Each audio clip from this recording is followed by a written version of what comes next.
पूछ दे कि वृत्त के केंद्र से परिधि को मिलाने वाली रेखाखंड, चाहे छूने वाली रेखाखंड और चाहे स्पर्श करने वाली रेखाखंड को क्या बोलते हैं? आंसर क्या होगा? त्रिज्या। ठीक। अब देखो दूसरा क्या है। एक होता है वृत्त में जीवा, जीवा पढ़ना है, लिखवाएंगे नहीं, केवल समझ लो, फिगर बना लो, ठीक है ना। क्योंकि नोट्स जो बनाए हैं ना उसमें फिगर नहीं बनाए हैं, मतलब ज़्यादा जगह छेके इसलिए फिगर नहीं बनाया। फिगर इसमें तो लोग सोचे कि बताएंगे तो बताएंगे फिगर, इसलिए उसमें नहीं बनाया, ठीक है ना। ये समझ लो केवल, उसका फिगर जो बता रहे हैं उसको उतारना कॉपी में, ठीक। ये इसको क्या बोलते हैं? केंद्र, सेंटर है यह। केंद्र को हमेशा ओ से लिखते हैं, ठीक। और वृत्त पर किसी भी बिंदु को मिलाएंगे ना केंद्र से, वृत्त के किसी भी बिंदु को तो एक निश्चित दूरी होगा, और उस निश्चित दूरी क्या बोलते हैं? त्रिज्या। ठीक, ये हो गया। दूसरा पढ़ना है जीवा। जीवा किसको बोलते हैं? देखो वृत्त के किन्हीं दो बिंदुओं को, एक मान लेते वृत्त का बिंदु यहाँ है, एक वृत्त का बिंदु क्या यहाँ है, मिलाने वाली रेखा को क्या बोलते हैं? जीवा बोलते हैं। एक वृत्त के रेखा, एक वृत्त पर स्थित कोई दो बिंदु को मिलाने वाली रेखाखंड को क्या बोलते हैं? जीवा। वृत्त पर कोई भी दो बिंदु स्थित होगा, इसको मिलाने वाली रेखाखंड क्या कहेंगे? थोड़ा सा इमेजिन करो, एक वृत्त में कितनी जीवाएं हो सकती है?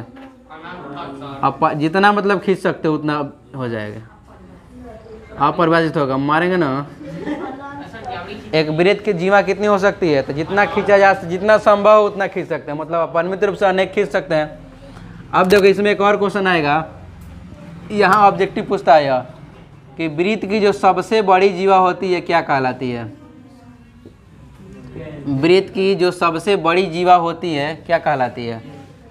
नहीं, वृत्त की जो सबसे बड़ी जीवा वह होती है जो केंद्र से होकर जाती है।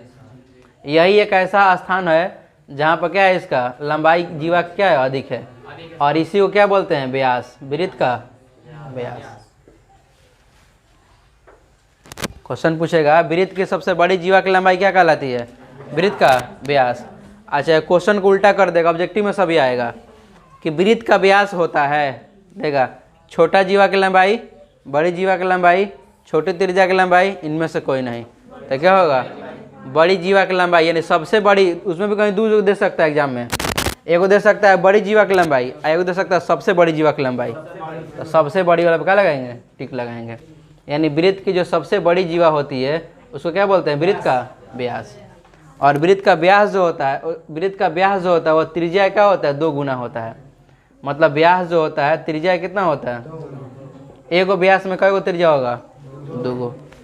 और त्रिज्या जो होता है, वृत्त की त्रिज्या होती है, ऑप्शन देगा व्यास की आधा, व्यास का 2 गुना, व्यास की चौथाई, इनमें से कोई नहीं। तो व्यास का क्या हो जाएगा? आधा। वृत्त का त्रिज्या होता है तो व्यास का आधा, और वृत्त का व्यास होता है तो त्रिज्या के 2 गुना। जीवा समझ में आएगा ना।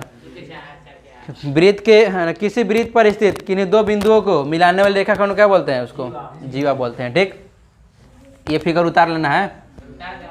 अब देख लो, अभी उतारना है, ठीक है ना। घर पे क्या उतारेगा?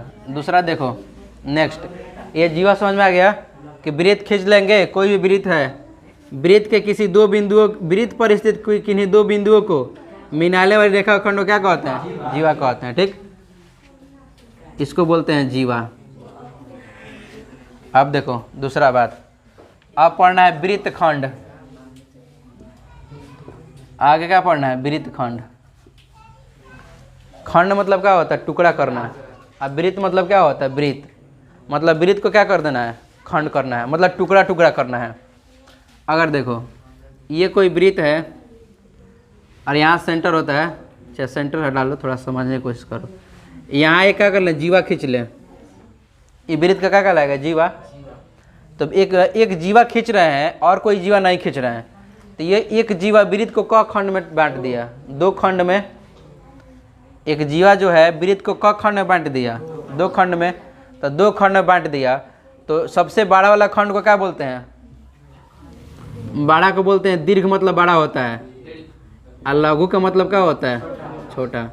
लघु का मतलब छोटा और दीर्घ का मतलब क्या होता है? बड़ा।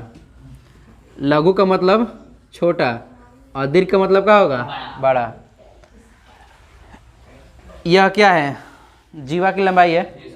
एक वृत्त की जीवा वृत्त को क भाग में खंड की है? 2 भाग में। यहाँ दिखाई दे रहा है जो छोटा है उसको क्या बोलते हैं? लघु। किसका लघु? लघु टुकड़ा किसका है? वृत्त का। तो इसको क्या बोलेंगे? लघु वृत्त खंड। इसको क्या बोलेंगे? तो लघु वृत्त खंड,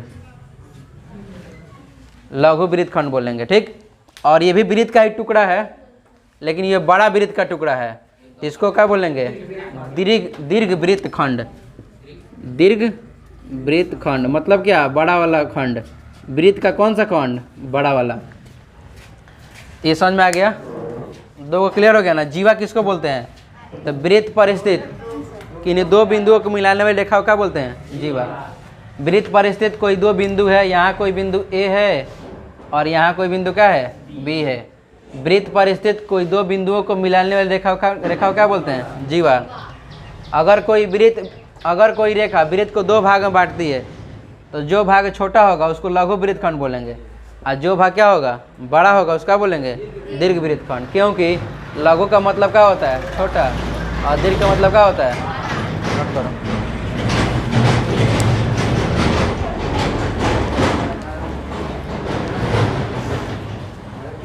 फिगर केवल नोट करो।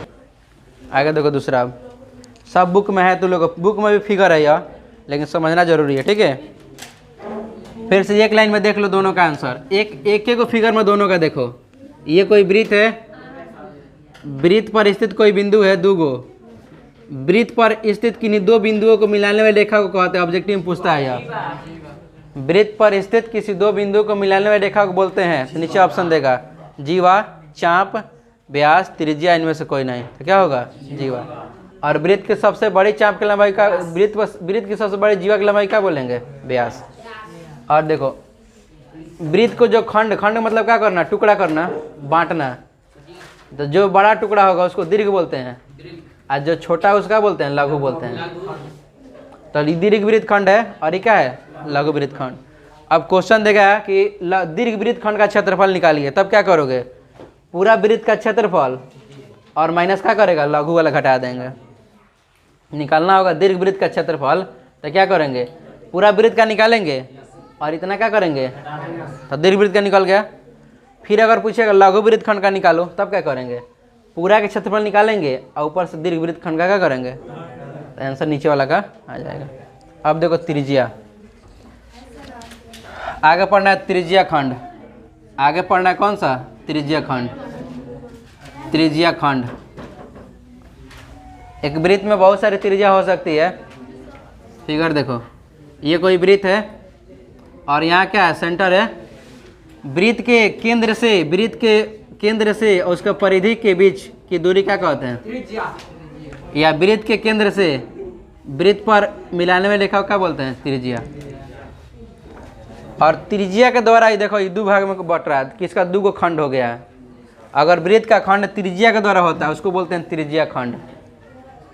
वृत्त का टुकड़ा अगर त्रिज्या के कारण होगा तो उसका नाम क्या होगा? त्रिज्या खंड। अगर वृत्त का खंड जीवा के कारण होगा उसको वृत्त खंड बोलेंगे डायरेक्ट। ठीक। और ये होगा किसके कारण?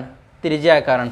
ये भी त्रिज्या है, यहाँ ओ है, ये भी त्रिज्या है, यहाँ ए मान लेंगे, यहाँ क्या मान लेंगे? बी। और इसमें कई गो त्रिज्या खंड हो गया? 2 गो। क्वेश्चन आएगा एक वृत्त के केंद्र पर कितना डिग्री कोण बनता है? तो पूरा कितना डिग्री बनता है? 300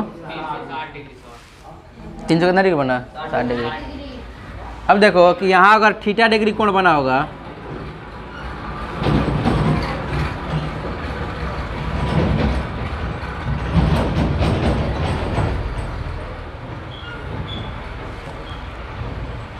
देखो 2 त्रिज्या है, थीटा कोण पर काट रही है, त्रिज्या खंड कर रही है ना। एक त्रिज्या यहाँ, एक त्रिज्या यहाँ, इसको थीटा है, तो ये ऊपर ला के ठीक कोण कितना हो जाएगा? क्योंकि टोटल का मान 360 डिग्री होता है।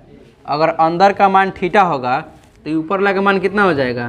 360 डिग्री माइनस होगा, 360 डिग्री माइनस थीटा। अब देखो चाप किसको बोलते हैं? त्रिज्या खंड समझ में आ गया। अब जो इसमें भी छोटा होगा उसको लघु त्रिज्या खंड, यही ना छोटा दिख रहा है, इसको बोलेगा लघु त्रिज्या खंड, लघु त्रिज्या खंड। और ये बड़ा है, ये जो रंग रहा है इतना ही दूर में लघु है, ये लघु त्रिज्या खंड है। और जो नहीं रंगा गया है वो क्या है? दीर्घ त्रिज्या खंड, दीर्घ त्रिज्या खंड। अब देखो यहाँ से क्वेश्चन करेगा दीर्घ त्रिज्या खंड का क्षेत्रफल क्या होगा, तो पूरा वृत्त का क्षेत्रफल माइनस लघु का करेंगे, हटा देंगे तो आंसर आ जाएगा। ठीक, अब देखो चाप किसको बोलते हैं। नेक्स्ट 4 गो टॉपिक हो गया। चाप देख लो, यहाँ वृत्त है, वृत्त पर कोई बिंदु है, यहाँ भी क्या है, वृत्त पर कोई बिंदु है। यहाँ से देखो ये लाइन जा रहा है, ये लाइन दिखाई दे रहा है, इसको चाप बोलते हैं। ये छोटा चाप है तो लघु चाप, और ये क्या है, बड़ा चाप है तो कौन चाप कहलाएगा? दीर्घ चाप। ये छोटा चाप है तो क्या होगा? लघु चाप। और ये दीर्घ चाप है तो क्या होगा? दीर्घ चाप।